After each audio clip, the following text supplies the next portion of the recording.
oppimista, kasvamista, turvan tuntua. Toivon ihmisiä, jotka susta tuntuu kodilta. Toivon halu luottaa tulevaan ja siihen, että voit aina sanoa myös ei, vaikka joku lähtis pois. Toivon risteyksiä päätöksiin ja laittaa miettimään, kuka haluat silloin olla, mikä sul on tärkeää. En toivo yhtä vaan tai toista, pelkää hyvää vaan tai pahaa. Toivon kaikenlaista maasta taivaaseen.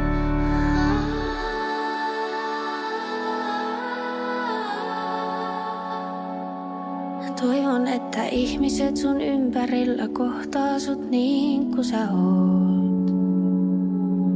Ja toivon ymmärrystä niitä kohtaan, jotka ei vaan ymmärrä. Koska vaikka kuinka koittaisit olla kaikille se, mitä ne tahtoo, niin aina on niitä.